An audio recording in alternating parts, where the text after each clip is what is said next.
Hello student, good morning all of you, and now let's start class 3rd subject ENV means looking around, and new semester start will be chapter number 13 and chapter नाम sharing out your feelings। मतलब हम किसी से हमारी कुछ बात होती है, सीक्रेट बात होती है, पर्सनल बात होती है, तो हम सब लोगों को नहीं कहते हैं कि हमारे कुछ फीलिंग्स, हमारे कोई इरादे कि हमारी कोई बातें समझ सकता है, हम उसको ही शेयर करते हैं हमारी बातें। तो इस स्टोरी में भी इस तरह का कुछ है कि शेयरिंग मतलब हम किस व्यक्ति के साथ आप शेयर कर सकते हैं, आपको जो पसंद हो और वो आपको भी पसंद करता हो, इस व्यक्ति के साथ अपने पूरी बातें आप उसको शेयर कर सकते हैं। तो यहाँ पे स्टार्ट करते हैं, let's start. After returning home from school, there are two people with whom I like to share all my news. They enjoy listening to my tales. यहाँ पे एक बच्ची है, वो कहती है, यहाँ पे तो बच्चा या बच्चे कोई भी हो सकता है, तो हमें आगे स्टोरी में पता चल जाएगा कि कौन है।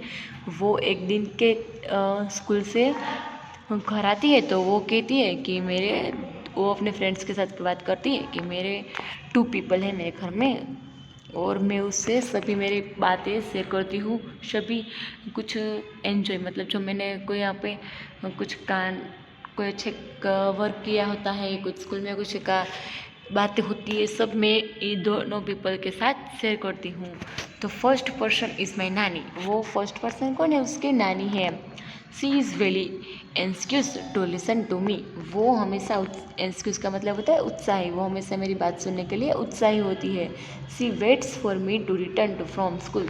वो मेरे स्कूल से आने की वेट करती है, वो मेरी राह देखती है कि जो कब आऊँ और उसके साथ मैं अपनी सभी बात शेयर करूँ। She is quite old and often has back pen.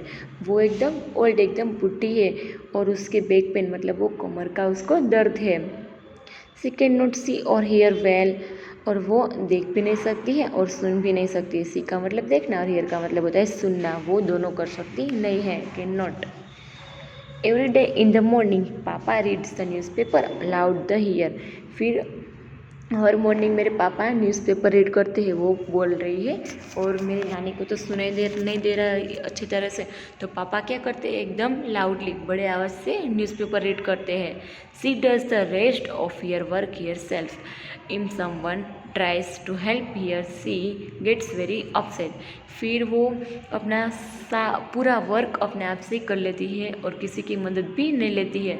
घर का कुछ कोचा कुचा काम होता है वो भी वो कर लेती है, और कोई उसको हेल्प करने के लिए बोले तो वो एकदम क्या हो जाती है, अपसेट हो जाती है। उसको अपना काम अकेले ही करना अच्छा लगता है। तो she can not properly, she is very fond of cutting vegetables. वो क्या कहती है कि वो उसको दिखाई नहीं दे रहा है, उसको अच्छी तरह से देख भी नहीं सकती और सुन भी नहीं सकती है, फिर भी वो एकदम वेजिटेबल्स मतलब जो सब्जी होती है वो एकदम अच्छी तरह से वो कटिंग कर सकती है और वो कटिंग भी करती है। सी सेज, वो क्या बोलती है कि this days children do not now how cut vegetables properly. आजकल के बच्चे को तो ये भी पता नहीं होता है कि वेजिटेबल्स के मतलब सब्जी है वो किस तरह से कटी जा रही है, काटती है उसको। इस तरह से वो नानी के साथ उस तरह की अपनी बातें शेयर करती है और नानी भी इस तरह के अपने वर्क करती है, फिर वो भी उस बच्चे के साथ अच्छी तरह से बात करता है। और सेकंड पर्सन है उसके, second person is my Ravi भैया। कौन है उसके सेकंड पर्सन? उसके रवि भैया है। He lives with us, I call him Ravi bhaiya and he calls my parents bhaiya and bhabhi, I do not. वो क्या कहती है कि मेरा सेकंड पर्सन है रवि भैया और मैं उसके साथ सभी मेरी बात शेयर करती हूँ, और वो मेरे पेरेंट्स को भैया एंड भाभी बोलते हैं, इसलिए मैं भी उसको भाई कहता हूँ। I do not now what your relationship is but he is very loving brother. कि वो क्या कहते हैं, मेरा उससे क्या रिलेशन है वो मुझे नहीं पता है, वो हमारे साथ रहते हैं और वो मेरे पेरेंट्स को भैया एंड भाभी कहते हैं, और उसके साथ मेरा क्या रिलेशन होता है वो मुझे नहीं पता है, बट वो मुझे बहुत पसंद करते हैं और मैं भी उसको बहुत पसंद करता हूँ। He is always ready to answer my question. वो हमेशा तैयार रहते हैं मेरे क्वेश्चन के आंसर देने के लिए। He never says I will tell you later. वो कभी भी इस तरह की बातें कहते नहीं मुझे कि मैं तुम्हें बाद में बताऊंगा, वो हमेशा मुझे क्वेश्चन का आंसर देते हैं। रवि भैया टीचर्स इन कॉलेज, रवि भैया है वो कॉलेज में पढ़ाने के लिए चाहते हैं। The students of the college respect him a lot, वो स्टूडेंट है कॉलेज के, वो सब लॉट का मतलब ढेर सारे रवि भैया को रिस्पेक्ट देते हैं, मान सम्मान देते हैं। A few of them come home to study from him, Ravi bhaiya is very fond listening to music and talking part in plays. उसको जब वो घर पे होते हैं तो ढेर सारे बुक्स रीड्स करते हैं और उस ढेर सारे गाना सुनते हैं, म्यूज़िक भी सुनते हैं, इसको बहुत पसंद है। और टॉकिंग का पार्ट इन प्लेस, अलग अलग पार्ट भी उसको रखते हैं गाने के, फिर वो अलग अलग सुनते हैं। He enjoys chatting with his friends and going out them, उसको अपने फ्रेंड्स के साथ चैटिंग का मतलब बातें करना अच्छा लगता है और उसके साथ घूमना भी उसको बहुत अच्छा लगता है। He has good sense of humour and makes all of use laugh, उसको हंसना खेल और अपने फ्रेंड्स के साथ बहुत अच्छा लगता है। Bhaiya carries a white stick when a goes out, जब वो बाहर जाते हैं तो उसके साथ वो क्या रखते हैं, वाइट छड़ी। यहाँ पे आपको दिखाई दे रही है वाइट छड़ी, देखो यहाँ पे इस तरह के वाइट स्टिक्स है वो उसके पास है। वो जब बाहर जाते हैं तो वो उसको रखते हैं।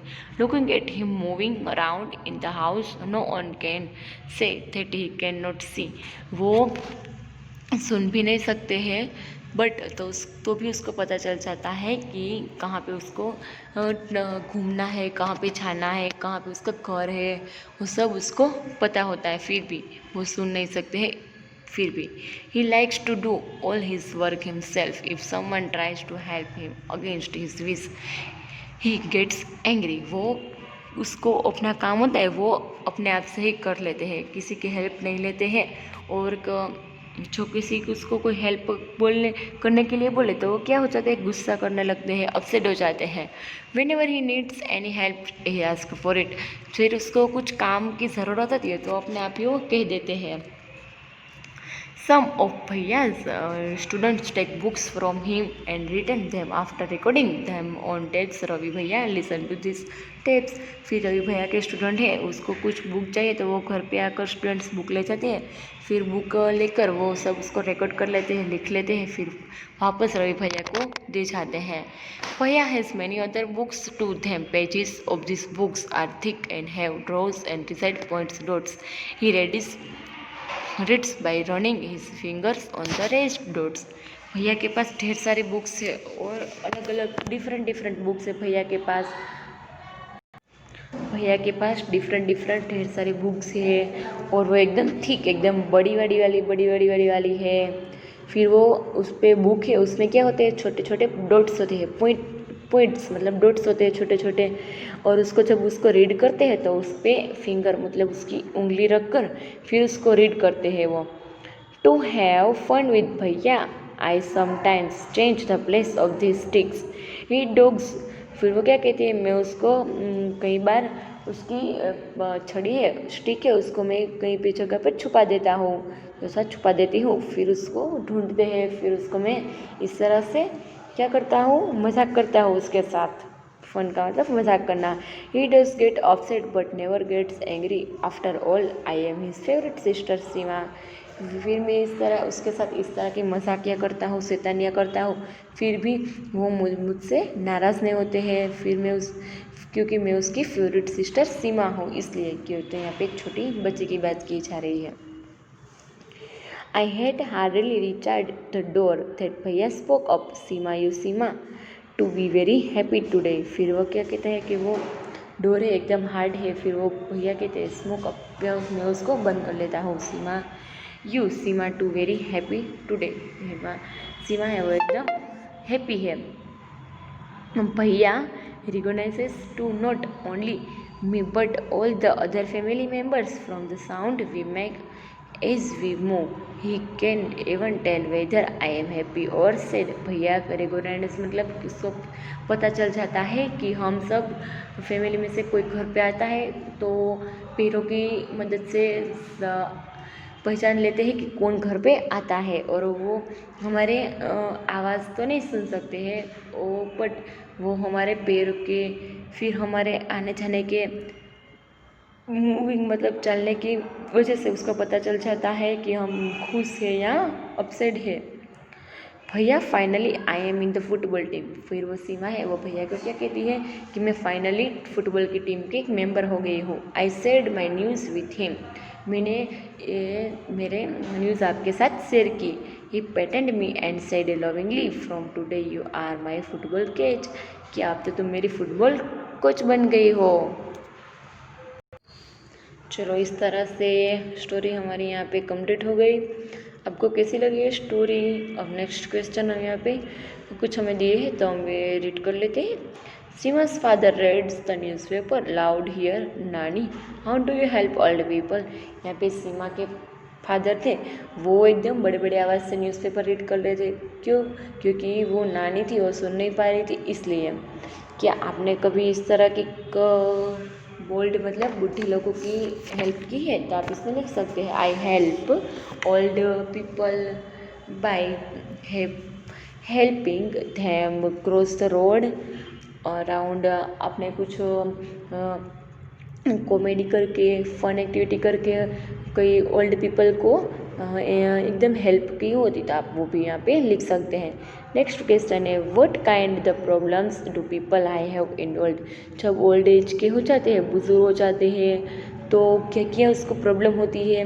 The problems have old age are they not able to see properly, they cannot able to properly hear, cannot able to properly eye because some of the problems and old age. Next question है how does the Ravi Bhaiya come to know so many things without saying। Ravi भैया है वो हमें saying का मतलब उसके सभी रवि भैया है उसको कैसे पता चल जाता है कि वो हम अपसेट है कि हम बातें कर सकते हैं कि सब चीज़ रवि भैया को किस तरह से पता चल जाती है? तो इसमें आंसर आएगा रवि भैया come to now without saying because he is not able to sense things very well. उसके सेंस से वो एकदम पहले से ही स्ट्रॉन्ग होते हैं इसलिए सब उसको पता चल जाता है। नेक्स्ट क्वेश्चन है have you ever needed a stick van. क्या आपको कभी ज़रूरत पड़ी है स्टिक की? और पड़ी है तो कब? वैन का मतलब कब। तो अगर पड़ी हो तो आप इसमें लग सकते हैं जब आपका पैर है वो ब्रोकन हो गया हो तो आपको ज़रूरत पड़ सकती है तो आप इसमें लिख सकते हैं I have yes broken my leg and needed a stick. अगर अदरवाइज ना हो तो इसमें हम लिख सकते हैं कि no I have never needed a stick. Next question है can you think when you my needed a stick. क्या आपको स्टिक की कहाँ कहाँ पे ज़रूरत पड़ती है? तो इसमें आप लिख सकते हैं when we get a fracture और sprain in leg, when we have the climb rock और माउंटेन। जब माउंटेन मतलब जो बड़े बड़े जो होते ना पर्वत होते पहाड़ों वाले बड़े बड़े रास्ते होते वहाँ पे जाने के लिए हमें किसकी ज़रूरत पड़ती है? तो कि स्टिक की ज़रूरत पड़ती है। How do you help these people whom can not see. क्या आपने कभी हेल्प किया? We can help visually challenge and following way offering see in the basis by playing them or climb up stair। क्या आपने कभी इस तरह की हेल्प की है कहीं पे ऊपर जाने के लिए किसी की? तो इसमें आप इस तरह से लिख सकते हैं। ओके नेक्स्ट क्वेश्चन यहाँ पे कुछ है कि is there any members in your family who can not see speak और हियर। क्या आपके घर में इस तरह के कोई मेंबर है कि वो सुन नहीं सकते देख नहीं सकते हैं? तो आप इसमें लिख सकते हैं यस और नो हो तो no. Do you know any such person how do people help them is there work. क्या वो इस तरह अपना वर्क किस तरह से करते हैं? इसमें अब इसको लिखना है। You read in the story that Ravi Bhaiya cannot see, but he does all his work on his own. His students from a different kind books the understand how he is able to his work. Close your eyes and I play this game. जो रवि भैया है वो सुन भी नहीं सकते हैं देख भी नहीं सकते बट फिर भी वो अपना वर्क अपने आप से ही कर लेते हैं। फिर वो समझ भी जाते हैं कि कौन सा व्यक्ति कौन सी फीलिंग्स है उसमें अंदर वो भी सब देख लेते हैं। तो यहाँ पे कुछ इस तरह की बाइंड फोल्ड एक एक्टिविटी दी है तो उसको तो हमें रीड नहीं करना है। तो और जो बुक होती है ना जो सुन नहीं सकते, बोल नहीं सकते, उस बुक को कहते हैं ब्रेलिल। यहाँ पे देखो इस तरह के ब्रेलिल लिखा है, तो मैं आपको इस तरह से रीड करके दिखा देती हूँ। Blindfold any one child of the group one by one. Other children come him other quietly, and the child blindfold has the voice. Woo other child by touching or him or her. Take care, cannot make my sound. I know. वो एक group बनाते हैं, फिर एक student दूसरे student को पास करता है, इस तरह का कुछ ग्रुप बनाते हैं और साउंड भी उसको सुनाई नहीं देता है, फिर भी इस तरह से वो सुन सकते हैं। तो इस तरह से ब्लाइंडफोल्ड इस तरह से वो ग्रुप एक्टिविटी करते हैं। It the same way baby blindfold all the other children each one his the try girls touching वो अदर चिल्ड्रन आर। वो इस तरह से उसको खिला सकते हैं, तो इसलिए सब बच्चे एक साइड से दूसरे साइड को टच करते हैं तो उसको पता चलता है कि यहाँ पे कोई है। तो इस तरह से हमारा यहाँ पे एक चैप्टर कंप्लीट हो गया। और नेक्स्ट आपको इसकी कुछ ज़रूरत नहीं है आपको रीड करने की, तो यहाँ पे इसको हम स्किप करते हैं। तो चलो तब तक के लिए इतना। अब नेक्स्ट लेक्चर में आपको हम उसके क्वेश्चन आंसर देखेंगे। Okay, thank you.